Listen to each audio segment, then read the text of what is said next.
여러분들 혹시 비 오는 날 청개구리가 왜 우는지 아십니까? 말 안 듣는 아들 청개구리가 있었죠. 어머니가 산으로 가라면 물로 가고 동으로 가라면 서로 가는, 거꾸로만 하는 그런 아들이었습니다.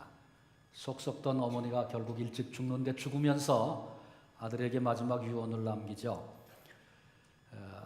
분명히 내가 산에다가 묻어라 그러면 이 녀석이 물가에만 묻을 것 같아서 내가 물가에 묻어라, 그래야 산에다 묻을 거다 생각하고 내가 죽거든 물가에 묻어라, 그렇게 유언을 하고 죽었습니다. 이 청개구리가 생각해보니 너무 기가 막히고 자기가 잘못한 게 떠오르고 생각나서 다른 건 못해도 내가 엄마 유언은 지키겠다, 그래서 물가에 묻었다죠. 그래서 비만 오면 청개구리가 엄마 떠내려갈까 봐 그렇게 서럽게 운답니다. 근데 이건 사람이 만드는 얘기라서 청개구리가 들으면 굉장히 기분 나쁠 거예요. 그러나 이 얘기 속에 교훈은 담겨 있습니다. 유언은 청개구리도 지킨다, 반드시 지켜야 한다. 그것도 교훈이 될 것이고, 또 생각해 보면 어머니가 다른 건 몰라도 유언을 자기 아들이 지킬 걸 꿈에도 몰랐단 말이죠. 그러니까 유언을 하면 잘해야 된다, 그런 생각도 들고, 유언이 어떤 가슴으로 한 건지 그걸 잘 모르면 이런 비극이 오는구나, 이런 게 다 교훈이 될 것입니다. 여러분 혹시 신앙생활 하시면서 대사명, The Great Mission, 지상명령, 이런 얘기 들어보셨습니까? 뭐 신앙생활 하시는 분들은 많이 들으셨을 거예요. 우리 청년들은 들으면 끄떡끄떡 하는데 다른 분들은 아는지 모르는지 별로 반응이 없으신 것 같아요. 들어보셨어요? 예, 들어보셨죠? 지상명령, 그 마지막 명령이 뭡니까? 선교해라, 주님이 그러셨어요? 땅끝까지 이르러 내 증인이 되라. 오늘 우리가 같이 본문에 읽은 말씀이에요. 그게 우리 주님께서 우리가 읽은 이 말씀이 승천하시기 직전에 부활하시고 40일 동안 여러 사람들에게 나타내 보이시고 천국 얘기하시다가 승천하시기 마지막에 거기 모인 사람들에게 마지막으로 당부하여 맡기신 그 말씀을 지상명령이라고, 대사명이라고 그렇게 얘기합니다. 이건 다른 어떤 말씀보다 성도들에게 교회가 해야 할 여러 가지 일들이 있지만 그것보다 아주 중요한 것이고 최우선 돼야 할 일이기 때문에 예수님이 마지막에 유언처럼 그 말씀을 남기신 것입니다. 그 지상명령이 이렇게 시작됩니다. 그러므로 너희는, 여기 그러므로라고 하는 먼저 접속사는요, 앞부분하고 연결되는 것입니다. 이렇게 하고 그러므로 너희는 이렇게 해라, 그런 말씀입니다. 그 앞에 뭘 말씀하셨어요?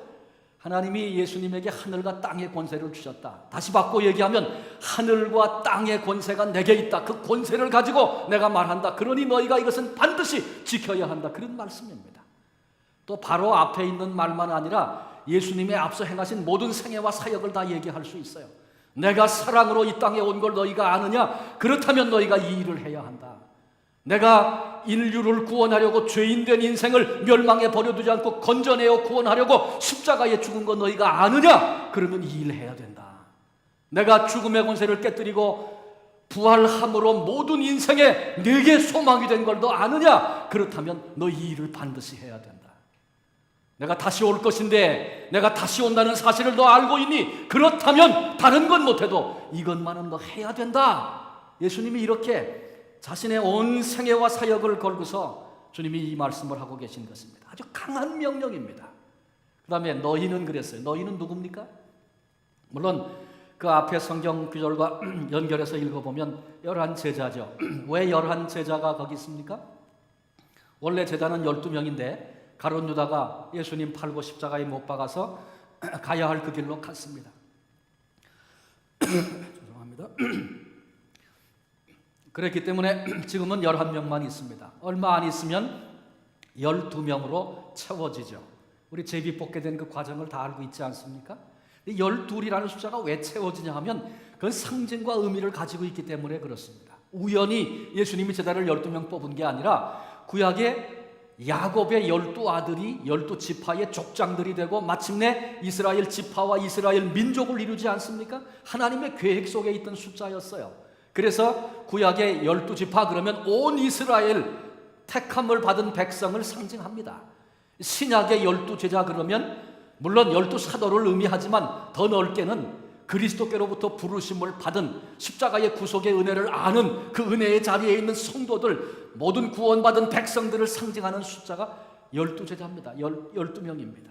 그러니까 제자들에게 주님이 말씀하셨다. 그 말씀은 오늘 주님을 따르는 모든 그리스도인들, 그들이 이루고 있는 모든 교회를 향하여 주님이 당부하여 하신 명령의 말씀이다. 그런 얘기입니다. 그러니 오늘 지상명령으로 우리가 함께 읽었던 이 말씀은 우리 교회를 이루고 있는 성도된 우리, 나를 향하여 주시는 명령의 말씀으로 우리가 받아야 하는 것입니다. 자, 여러분 이 말씀 이해가 되시죠? 오늘 주님이 하신 이 말씀은 나에게 하신 말씀, 그렇게 고백되면 한번 아멘 해보십시다. 그래요. 나를 향하여 주님이 하신 말씀이에요. 우리 모두가 다 그렇게 이해하고 그렇게 고백했습니다. 근데 17절에 보니까 그 읽은 말씀 앞절이죠. 아직도 의심하는 사람들이 있더라. 승천을 앞두고 계신 부활하신 주님께 와서 모두가 다 경배하고 엎드렸는데 그 엎드린 사람 중에 아직도 의심하는 자들이 있더라 그랬어요. 그러니 바꿔 얘기하면 그들의 믿음이 아직도 온전치 못했다. 그런 말씀이죠. 오늘 주님이 지상명령을 내리시면서 온전한 믿음을 갖추고 준비한 사람만 이 명령을 받아라. 그렇게 말씀하셨다면 우리는 머뭇거릴 수밖에 없습니다. 왜? 내 믿음이 온전한가? 아무도 나는 온전합니다. 그렇게 말하지 못하잖아요. 아직도 의심이 우리 속에 있어요. 아직도 확신하지 못하는 게 있어요. 그러나 주님은 그럼에도 불구하고 내가 너희에게 이것을 명한다. 너희가 이것을 받아라. 그렇게 지금 말씀하시는 것입니다. 무슨 얘기예요? 그만큼 중요하다는 것이죠. 그리고 우리가 아직 완전하지 못하지만 그렇게 되면 어떻게 되는 것이며 어떻게 가야 할지 아직 우리가 그 그림 그리지 못하지만 이게 주님이 나에게 하신 명령이구나. 그렇게 받고 순종의 발걸음을 옮기기 시작하면 주님이 필요한 은혜를 예비했다가 우리에게 주시겠다. 그런 말씀입니다. 확신이 필요하면 확신도 주시고 은사도 주시고 능력도 주셔서 주님이 당부하신 그 일, 내가 믿음으로 받은 그 일을 감당하도록 도와주시고 만들어 주시겠다. 그런 말씀입니다. 우리가 이게 주님이 하신 말씀입니다. 내게 그렇게 하신 말씀입니다. 아멘 했으니까 우리가 그렇게 결단하고 나가면 주님이 우리를 도와주실 것입니다. 그래서 세상 끝날까지 내가 너희와 함께 있다. 주님이 그렇게 마지막 절에 언약하신 것입니다. 예수님이 말씀하셨습니다. 나는 온유하고 겸손하다. 나의 멍에를 메고 내게 배워라. 주님을 배우는 일이, 주님을 닮아가는 일이 다 배우고 나서 멍에를 메는 것이 아니라 멍에를 메고서 배우라. 그렇게 말씀하셨어요. 주님의 일을 하는 것, 주님의 명령을, 사명을 감당하는 그런 방식을 주님이 설명합니다. 우리는 곧잘 다 배우고 나서 일합니다. 아직 난 못 배웠기 때문에 못합니다. 자격증 가지고 와라. 그렇게 말합니다. 근데 주님은 아니다. 매라. 그러면 내가 나를 배울 것이다. 그렇게 말씀하셨어요. 이게 주님의 방식입니다. 자, 머릿속으로 잘 정리하십시오.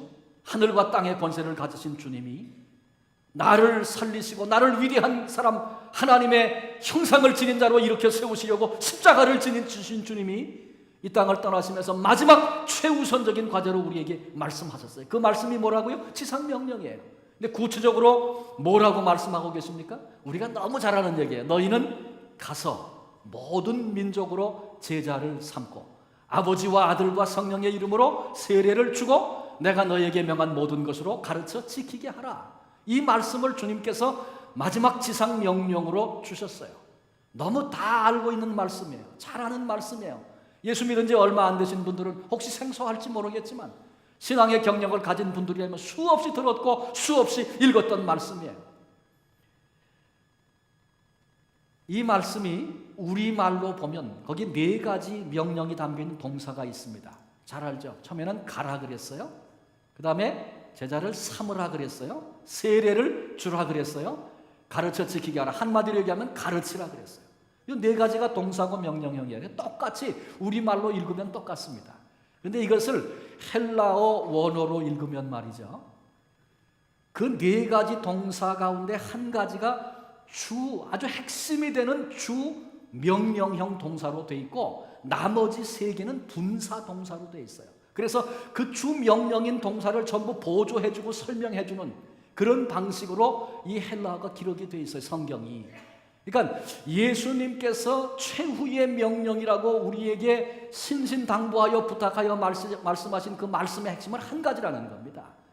그리고 나머지는 그 핵심을 이루기 위해서 주님이 설명하신 거예요. 그 핵심이 뭐냐 하면 여러분 뭘 것 같아요? 다 우리 생각은 다르지만 그건 우리가 결정하는 게 아니고 주님이 뭐라고 말씀하셨나가 중요하죠. 근데 주님이 핵심으로 말씀하신 얘기는 제자를 삼으라는 말씀이에요. 제자를 삼으라는 말씀이에요. 제자를 삼기 위해서 가라. 제자를 삼기 위해서 세례도 줘라. 제자를 삼기 위해서 가르쳐라. 그런 말씀이에요. 가기는 열심히 가는데 제자가 안 생겨. 그건 잘못 가는 거죠. 제자를 삼으려고 가는 거예요. 세례는 많이 줬는데 제자는 안 생겼어. 잘못 주고 있는 거죠.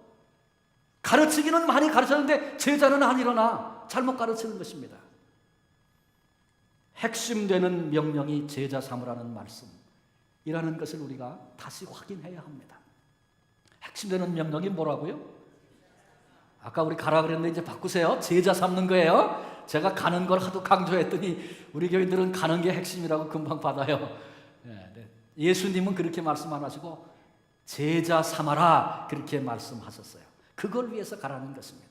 그러니까 오늘 읽었던 본문의 말씀을 헬라어 원어로다가 가장 가깝게 정리를 한다면 아마 이렇게 말할 수 있을 것입니다. 그러므로 너희는 가서 아버지와 아들과 성령의 이름으로 세례를 주고 내가 너희에게 명한 모든 것을 가르쳐 지키게 함으로 모든 민족을 제자로 삼아라. 그렇게 보시면 예수님이 하신 말씀을 우리가 정확하게 우리가 이해하는 것입니다. 자, 그렇다면 이제 제자를 삼아야 할 그 대상은 누굽니까? 누구를 제자를 삼으라 그랬어요? 모든 민족으로 그랬어요. 거기는 구별도 차별도 없다는 얘기입니다. 누구든지 다 대상이라는 거죠. 모든 민족에는 빠지는 사람이 없다는 거예요. 우리 한국 사람들은 다른 건 다 좋아도 일본은 안 돼. 그럴 수 있어요. 근데 그거 아니라는 거예요. 주님은 일본 사람도 제자로 삼아야 된다. 그렇게 말씀하시는 거예요. 아무리 은혜를 베풀어도 원수로 갚는 북한은 안 돼. 주님은 그렇게 말씀하시지 않고 북한도 제자가 돼야 된다. 그렇게 지금 말씀하시는 거예요. 그리고 그 말씀 속에는 단지 그런 의미만 담고 있는 게 아니라 더 깊은 의미도 있어요. 예수님이 제자 삼께서 돕는 말씀하셨죠. 그 말씀 속에 그게 나타나 있는데 가서 그랬어요. 가서. 간다는 건 뭐예요? 여기 있는 게 아니고 여기서부터 출발해서 어딘가 가야 되는 거죠. 그러니까 여기 우리 그룹, 우리 사이드, 우리 쪽, 다시 말하면 성도, 교회, 제자, 동역자, 여기가 아니고 여기서부터 가야만 만날 수 있는 사람이에요. 그 속으로 가라는 거예요. 그 다음에 세례를 주고, 세례를 주라고 말을 했으니까 세례 안 받은 사람들이죠. 아, 교회 안에 누가 세례를 안 받았나 그 사람 찾아서 제자 만들라는 말씀이구나. 그런 얘기가 아니고 세례를 베풀라는, 세례를 주라는 말씀을 그 대상이 예수 안 믿는 사람들이라는 거예요. 예수 안 믿는 사람들, 불신자라는 거예요. 그들에게 가라는 거예요. 가르쳐 지키게 하라. 아직도 한 번도 복음을 들어보고 배워본 적이 없으니까 배운 적도 없고 그렇게 살 수도 없는 그런 사람들에게 내가 당부한 말을 가르쳐 지키게 하라. 주님이 그렇게 말씀하신 거예요.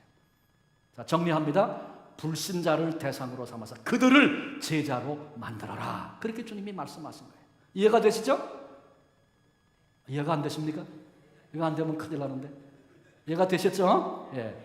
근데 우리 교회가 그동안에 전통적으로 가졌던 실수한 부분이 있어요. 그게 뭐냐 하면 제자를 삼는다 그럴 때는 기존 신자들을 데려다가 세례 받은 사람들을 데려다가 제자 훈련을 하는 거예요. 더 좋은 제자 만들겠다고. 물론 기존 신자에게 훈련시켜서 비전도 심어주고 꿈도 심어주고 방법도 가르쳐갖고 더 좋은 신자를 만드는 게 잘못되고 나쁘다는 얘기 아니에요. 근데 적어도 주님이 가르쳐주신 방식과는 다르다는 거죠. 우리는 기존 신자를 데려다가 제자 훈련했어요. 물론 거기 새 신자도 있을 수 있겠죠. 그러면 초신자 과정 해야만 또 거기 들어올 수 있네. 그렇게 했다고요. 근데 예수님은 그게 아니라 너희가 가서 세례를 주고 그 다음에 가르쳐 지키게 함으로 제자를 삼아야 될 그 대상이 불신자다. 예수 안 믿는 사람이다. 그렇게 지금 말씀하시는 거예요. 그러니까 우리가 굉장히 제자 훈련에 제자를 삼는 일에 있어서 굉장히 중요한 본질적인 부분들을 하나 놓치고 있었다. 깨달아야 됩니다. 아, 내 주변에 예수 안 믿는 사람들이 예수님이 나로 제자를 삼으라고 명령하는 대상이구나. 그렇게 볼 수 있어야 합니다. 제자를 삼기 위해서 주님이 세 가지를 말씀 추가적으로 보조적으로 하셨다 그랬죠. 좀 생각해 봅니다. 먼저 가라 그랬어요. 원래 학생들이 좋은 교사, 선생님이 있으면 거기 찾아가서 배웁니다.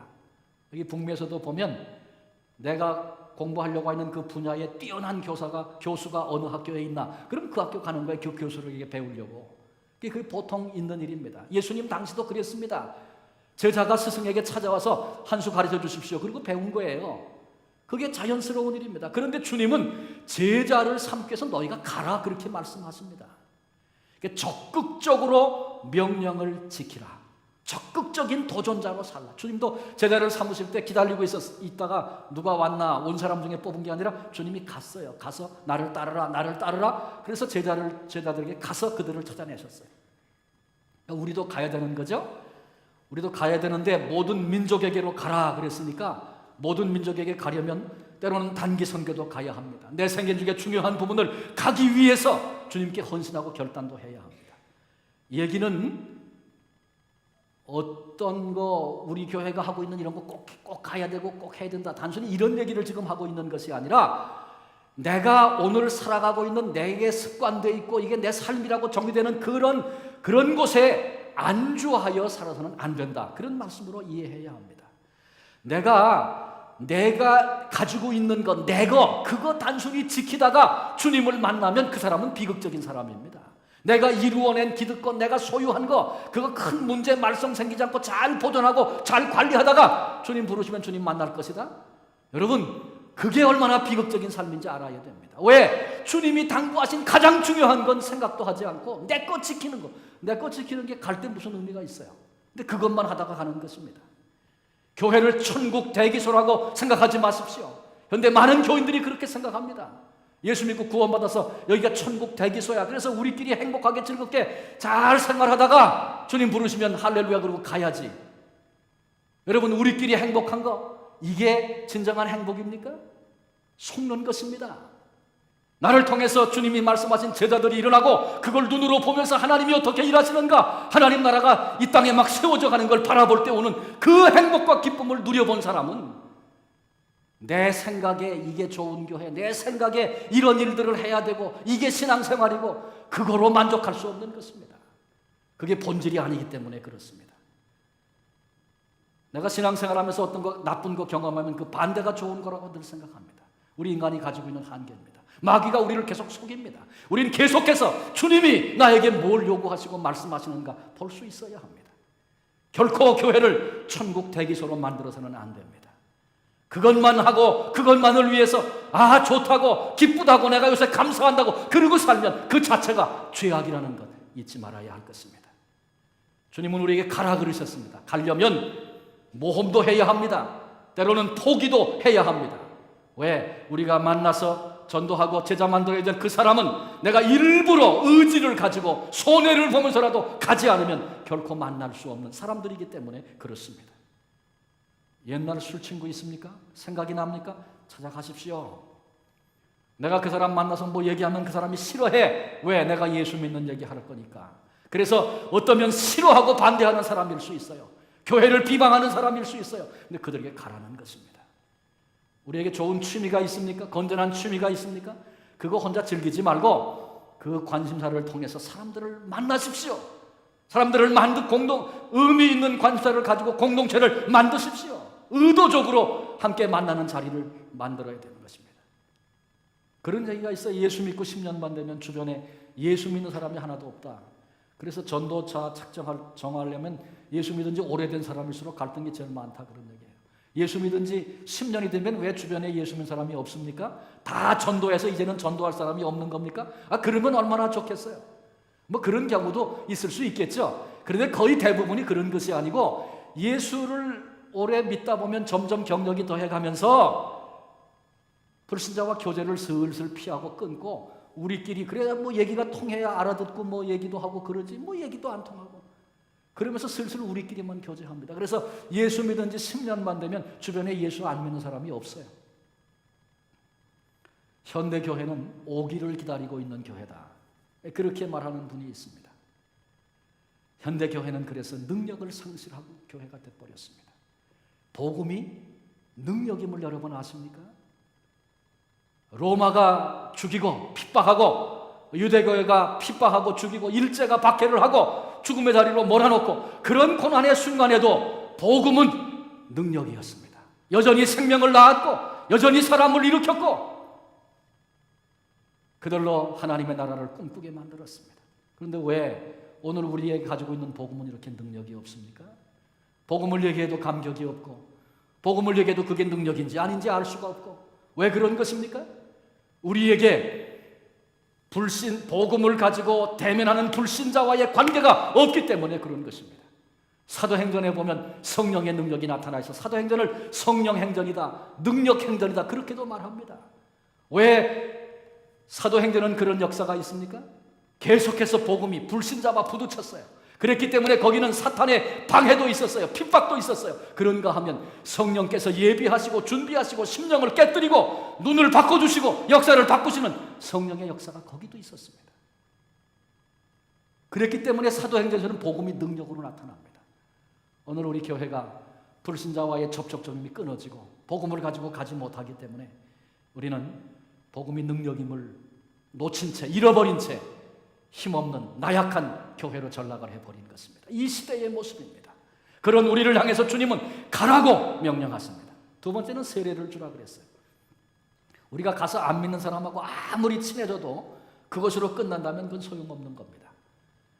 가가지고 술 친구한테 옛날 술 친구 생각하고 가라 그랬더니 가서 술만 같이 마신다면 술 같이 다시 만지는 관계가 된다면 그거는 안 되는 겁니다. 그래서 가는 거 아니잖아요. 옛날 친구 찾아가서 그 사람의 필요를 공급하고 때로는 그 사람과 마음을 나누면서 뭐가 힘들어하는가 도와주면서 내가 먼저 알아서 막 멸시하고 무시해도 그와 관계를 맺으면서 결국은 그분에게 예수님을 소개하고 예수님을 영접하고 믿도록 돕고 마침내 고백하고 세례받도록 하는 그 자리까지 나가야 한다. 무슨 수를 써서라도 교회가 세례식을 많이 해야 한다. 그런 얘기하는 거 아니죠? 이건 한마디로 불신자들로 예수를 믿게 하라. 영혼들을 사람들을 하나님께로 인도하라. 그런 말씀입니다. 인간은 예외 없이 다 인생의 문제를 안고 삽니다. 그런데 예수님만이 길이요 진리요 생명이 되시기 때문에 예수님이 필요 없는 인생이 아무도 없어요. 내가 가서 불신자를 만나고 그 내면을 들여다보면 이 사람에게 정말 예수님이 필요해 보여지고 알아지고 이 사람이 예수님만 만나면 근본적인 문제 해결받고 새로운 인생이 될 텐데 우리도 보게 되는 것이죠. 그래서 결국 그들로 예수님을 만나 인생의 문제를 해결받고 주님의 사람으로 주님의 제자로 이제 그렇게 살도록 그를 인도하고 이끄는 사명이 우리에게 있어서 주님은 너희는 가서 세례를 줘라 그렇게 말씀하셨어요. 세 번째는 가르쳐 지키게 하라 그랬어요. 불신자를 제자로 삼을 때 내 말로 가르치는 것이 아니라 당부하신 주님의 말씀으로 가르쳐야 합니다. 말씀이 생명이고 능력이죠. 말씀하시니 빛이 있었고 말씀하시니 우주 만물이 창조됐고 말씀하시니 풍랑이 잔잔케 됐고 말씀하시니 질병이 떠나갔고 말씀이 능력이고 말씀이 생명입니다. 우리가 제자 삼는 일은 그 말씀을 가지고 하는 것입니다. 단순하게 지식을 가르치는 성경 지식을 가르치는 그런 성경 공부가 아니라 제자를 일으키는 말씀을 경험하는 그런 말씀 선포 그래서 그렇게 살도록 만드는 것입니다. 삶을 바꾸고 변화시키는 능력을 함께 경험하는 것입니다. 말씀이 능력임을 언제 경험합니까? 어려운 일을 만났을 때 말씀을 기억하며 그때도 어렵지만 손해보지만 그렇게 하면 망할 것 같지만 말씀 앞에 순종하는 것입니다. 지키고 순종할 때 우리는 비로소 말씀이 능력됨을 체험하게 됩니다. 그래서 우리가 만나는 사람들로 말씀대로 말씀의 방식으로 오늘을 살도록 그렇게 도와주는 것이죠. 자, 이제 전체적인 정리를 좀 한번 새롭게 해보십시다. 그러므로 너희는 예수님이 모든 걸 걸고 우리에게 나에게 11제자만 아니라 12제자만 아니라 초대교회만 아니라 이 시대 모든 교회와 성도들을 향해서 그리고 나에게 주님이 하신 말씀이다. 이거 우리가 동의하고 이 말씀 지금 받고 있습니다. 그래요? 근데 주님이 그렇게 우리에게 당부하신 말씀은 제자 삼는 것입니다. 우리 주님의 최고의 관심사입니다. 우리가 이 땅을 살아가면서 최우선적으로 감당해야 할 사명이 바로 그것입니다. 우리가 예배 중요하죠. 예배에 온 마음을 걸어야 돼요. 예배를 통해서 제자가 일어나기를 우리는 또 기대해야 하는 것입니다. 예배는 드리는데 제자는 안 일어나면 우리 잘못 예배하고 있는 것이죠. 교회가 할 일이 많이 있습니다. 친교해야죠. 친교를 잘 하는데 제자는 일어나지 않아? 그러면 그 친교 잘못하고 있는 거죠. 점검해 봐야 합니다. 뭐든지 그것을 기준으로 살펴야 되는 것이죠. 자, 이제 우리는 지금 동의했고 여기까지 왔어요. 예수님이 최종적으로 당부하고 말씀하신, 나를 위해 죽으시고 부활하시고 다시 오실 주님이 당부하신 건 너 제자를 삼아라. 제자 만드는 일을 해라. 그렇게 우리에게 당부하셨어요. 자, 그것이 나에게 하신 말씀이라고 다 우리가 동의하고 고백했어요. 자, 그러면 물어야 될 것입니다. 오늘까지 예수 믿은 지 몇 년 되셨습니까? 전부 다 다르죠. 하여간 예수 믿었어요. 오랫동안 다 믿은 경력들이 있어요. 그 기간 동안에 그러면 내가 제자 삼은 사람은 몇 명인가? 또 질문해 봐야 합니다. 나는 그 사람을 내 제자라고 생각하는데 그 사람은 아니야. 그러면 그거 가짜예요. 정말 문제를 안고 나에게 와서 나의 조언을 구하고 기도를 요청하고 나를 통해서 신앙이 훈련받아지고 주님을 닮아가고 따라가는 그런 삶을 살기 시작한 나를 통해서 되어진 제자가 있는가? 전도한 사람이 몇 명입니까? 그것만 물어도 답답한데 제자가 있냐고 물으니까 얼마나 여러분 답답하시겠어요. 그러나 이건 이 사명이 본질적인 우리에게 나에게 주신 사명이라고 한 번도 여겨본 적이 없기 때문에 열매가 없는 건 어떠면 당연한 결과일지 모릅니다. 다시 시작하자는 것입니다. 오늘까지 주님은 그걸 당부하시고 우리에게 요청하셨는데 꽤 여러 해 예수 믿어 오면서 한 번도 내가 제자를 삼아야 주님이 기뻐하신다, 그걸 나에게 맡기셨다 생각도 한 적이 없으니 그 열매가 없잖아요. 우리에게 다시 예수님께서 유언으로 지상명령으로 나에게 제자 삼으라, 오늘 이 시간 다시 깨닫게 해주셨어요. 말씀해 주셨어요. 이 일에 관심조차 갖지 못한 채 얼마든지 신앙생활을 할 수 있어요. 관심도 이 관심 없이 목사도 할 수 있어요. 장로도 권사도 집사도 신앙경력 10년 20년 평생 모태신앙으로 그렇게 신앙생활도 할 수 있어요.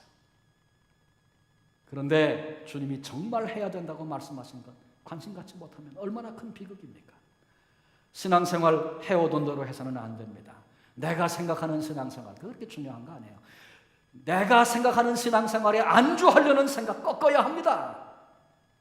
주님이 말씀하시는 것, 신앙생활은 이런 거야. 이렇게 해야 돼. 주님이 말씀하신 그 방식 앞에 내가 순종하고 결단해야 합니다. 제자 삼아라. 우리에게 최종적으로 우리에게 말씀하신 최우선적인 이 명령 앞에 순종하고 따라가기로, 이제는 내 남은 삶을 한번 드려보겠습니다. 그런 결단이 우리에게 필요합니다. 근데 그 결단하라 그러면 제가 결단하십니까? 묻기 전에 설명을 좀 해야 될 것 같아요. 결단하라 그러면 걱정이 좀 앞서요. 나 같은 게 무슨 제자를 만들 수 있을까? 여러분, 제자를 만드는 일은 내 능력을 가지고 하는 일이 아닙니다. 내 능력과 지식을 가지고 하는 일이었다면 예수님께서 제자들을 갈릴리에서 뽑으실 이유가 없어요. 예루살렘에 가서 거기서 똑똑한 석학을 뽑아야지 갈릴리 바다에서 물고기 잡는 어부를 제자로 삼을 수가 있어요. 안 되는 거예요. 그건 왜냐하면 우리 것으로 내 것 가지고 내 경험으로 내 지식으로 제자를 삼는 일이 아니기 때문에 그렇습니다. 그러니까 내가 할 수 있을까 없을까 그건 걱정하지 말고 두려워하지 말라는 말이죠. 단지 우리에게 필요한 것은 이 일은 나를 위해 죽으신 예수님이 나에게 맡기신 내가 해야 할 일이야. 그걸 깨닫고 그렇군요. 나는 능력이 없지만 주님이 그렇게 말씀하시니 제가 그렇게 한번 해보겠습니다. 이 결단, 이 마음이 우리에게 필요한 것입니다. 그 사람을 주님이 지금 찾으시는 거예요. 자, 이제 여러분에게 여쭤볼게요. 내가 할 수 있느냐 없느냐, 내 능력 그런 거는 다 내가 나이가 많고 내가 경험이 적고 이런 건 다 내려놓으십시오. 나를 위해 죽으신 예수님이, 나를 위해 죽음의 권세를 깨뜨리시고 영원한 소망을 주신 우리 주님이 이 땅을 떠나시고 다시 재림하실 그 주님이, 반드시 우리 앞에 다시 서실 주님이 우리를 향하여 도전하시는 거예요. 이 시간에 너 나를 위해서 제자를 삼는 일을 해다오, 우리에게 말씀하시는 거예요. 여러분, 내 남은 생에 얼마인지 모르지만 내가 살던 대로 살지 않고 신앙생활은 이런 거라고 여기는 그런 범주 안에 그냥 안주하지 말고 오늘 주님이 나에게 맡기신 이 일 앞에 내 삶을 한번 헌신하고 드려보지 않으시겠습니까? 여러분 갖고 있는 이 침묵의 의미가 뭡니까? 하나님, 나 약하지만 한번 그렇게 해보겠습니다. 그런 결단을 가지고 하시는 침묵입니까? 지금 무슨 소리 하는지 나는 모르겠습니다. 그런 얘기십니까? 다시 한번 여쭤볼게요. 그냥 오늘까지 살던 대로 그렇게 그냥 사시겠습니까? 아니면 오늘 이 시간에 승천하시는 주님께서 이것은 최우선적으로 내가 해야 된다, 그렇게 말씀하신 제자 삼는 일을 아직 내가 그림도 그려지지 않고 그게 뭔지 어떻게 해야 될지 다 모르지만 주님이 그게 나에게 맡기신 최종적인 최후의 가장 중요한 우선되어야 할 그런 명령이었군요. 내가 그 명령을 내 것으로 받겠습니다. 내가 그렇게 한번 발걸음을 옮겨보겠습니다. 여러분, 그런 결단의 마음이 드시면 한번 아멘으로 한번 대답해 보십시다. 예, 감사합니다. 여러분의 침묵의 의미가 그것이었다는 것을 제가 이제 확인했습니다. 충신교회 박종순 목사님이 소개했던 얘기입니다. 그 교회 한 장로님이 국정원장으로 내정이 됐었답니다. 오래전 얘기입니다. 그래서 국회에서 인사청문회를 하는데 중요한 인사를 뽑을 때는 하지 않습니까? 얼마나 개인적인 삶, 과거 이런 흔적까지도 샅샅이 뒤지고 파헤치고 그 과정에 기분 나쁘고 자존심 상하는 일들이 수없이 많이 있었다는 거예요. 근데 결국은 그렇게 다 통과해서 그 임명안에 동의가 떨어졌습니다. 임명 동의를 받고 나서 그 장로님 부부가 깨달은 것이 있다고 했던 고백이랍니다. 무슨 얘기를 그분들이 하냐면 세상 국회도 이렇게 철저히 캐고 밝히고 낱낱이 파헤치는데 장차 하나님 앞에 설 때 얼마나 낱낱이 드러날까. 이 부부가 그걸 깨달았다는 거예요. 그래서 정말 남은 생에 바로 믿고 바로 살아야 되겠다. 오히려 그 과정을 통과하면서 하나님 앞에 그런 눈이 열리고 그런 감사와 그런 고백을 갖게 됐다는 얘기를 들었습니다. 그분의 얘기를 우리 삶에도 적용해야 되지 않을까요? 우리가 주님 앞에 섰을 때, 물론 그리스도의 보혈로 그 구속의 은총 안에 내가 거하여 있다면 너 이런제 그런 거 사사지 파헤치고 그런 거 아니겠죠. 그건 왜? 보혈로 이미 주님이 우리를 덮어주셨으니까, 하나님이 우리를 의롭다고 불러주셨으니까. 그런데 그렇게 하신 우리 주님께서 내게 마지막으로 당부하신 그 일, 내가 했느냐 안 했느냐, 전했는가 안 전했는가, 갔는가 안 갔는가, 세례를 주었는가 안 주었는가, 가르쳤는가 안 가르쳤는가, 제자를 삼았는가 아니했는가. 아니, 제자 삼는 일에 관심조차 갖지 아니한 채 목사도 하고 장로도 하고 수십 년 예수 믿다가 주님 만나게 되는 거 아닌가. 대낮처럼 그게 다 밝히 드러나지 않겠습니까? 오늘 이 땅을 주님 앞에서 어떤 가슴으로 어떤 태도로 그렇게 살았는지 그날 낱낱이 모든 것이 밝혀지지 않겠습니까? 우리 주님이 그렇게 강조하고 최우선적인 사명이라고 당부하신 그 일에 관심조차 갖지 않은 채 일평생 나는 신앙생활 잘했다고 여기면서 내가 다시 오시는 주님 앞에, 내가 죽어 주님 앞에 서는 그날이 우리에게 얼마나 비극적인 만남이 되겠습니까? 제가 금년 시작되면서 며칠 허리 때문에 한 열흘 좀 이상 고생을 좀 했어요. 그 중에도 몇 번 설교를 했는데 왜 허리가 아픈데 이게 말을 하려면 말 소리가 음성이 제대로 나오질 않고 왜 이렇게 목소리가 안 나오는지 모르겠어요. 허리가 아픈데 왜 머리가 그렇게 막지 않은지 모르겠어요. 생각이 정리가 안 되는 거예요. 무슨 말을 했는지도 잘 모르겠는 거예요. 정말 연초니까 우리 교회가 특별히 40년을 시작하면서 준비하고 출발해야 할 여러 가지 중요한 일들이 많은데 책상에 앉으면 견디질 못하겠으니까 책상에 앉지도 못하고 그런 시간을 혼자 보내면서 혼자 마음에 그런 생각을 해봤어요. 야, 인간이 이게 아무것도 아닌 존재구나. 해야 할 일이 있어서 해야 되는데 그렇게만 살 수밖에 없는 내 모습을 보면서 만약에 이렇게 하고 있다가 주님이 나를 부르신다면 너 해야 할 일 어떻게 하고 왔니? 주님이 물으실 텐데 내가 어떻게 결산할 수 있을까? 그런 생각을 혼자 해봤습니다. 여러분에게 이 시간 묻습니다. 주님이 내가 너를 통해서 그 일 하고 싶다 계획을 그렇게 세우시고 그 미래의 그림을 주님은 벌써 보시면서 우리에게 당부하고 도전하고 계신데 주님의 도전 앞에 당신은 어떤 대답을, 어떤 응답을 드리겠습니까? 앞으로 몇 주 동안 교회 본질적인 문제에 대한 말씀을 좀 드리려고 합니다. 그리고 우리 가운데 우리가 오늘 아멘 하셨습니다마는 구체적으로 그 일 앞에 자기를 드릴 사람들을 또 결단하게도 할 것이고 모집도 할 것입니다. 함께 같이 고민하면서 주님이 당부하신 이 일을 어떻게 우리가 잘 할 수 있을까? 그 일에 마음을 들일 수 있을까? 그 일을 한다는 건 과연 뭘까? 어떻게 해야 효과적일까? 여러분 고민도 하고 같이 훈련도 하고 또 여러분들로 하여금 제자를 삼으며 살 수 있는 그 감격, 제자가 세워지는 감격을 눈으로 보는 그런 기회도 여러분에게 드리려고 합니다. 바로 당신을 통해서 이 땅의 제자들이 일어나기를 주님은 기대하고 계십니다. 제자 삼는 이 일에 같이 헌신하십시다. 내가 좋아하는 일이 아니라 주님이 원하시는 그 일에 우리의 삶을 한번 걸어보십시다. 주님의 도전 앞에 함께 응답하는 우리 모두가 되십시다. 금년에 우리 교회 40주년입니다. 또 금년 그리고 또 다른 40년 이런 얘기들을 종종 우리가 합니다. 근데 기억하십시오. 우리가 그냥 가만히 있는데도 금년 40년이 그렇게 의미 있고 보람된 한 해 되는 거 아닙니다. 우리가 그냥 가만히 있는데도 앞으로 다가올 40년이 우리의 미래고 소망이고 비전이고 그런 거 결코 아닙니다. 40주년을 얘기하십니까? 다가올 미래 40년에 대해서 말하십니까? 그렇다면 그 일을 위해서 오늘 여기서 우리가 결단하고 헌신할 수 있어야 합니다. 이런 일을 염두에 두고 금년에 우리 교회가 2012년 한 해 동안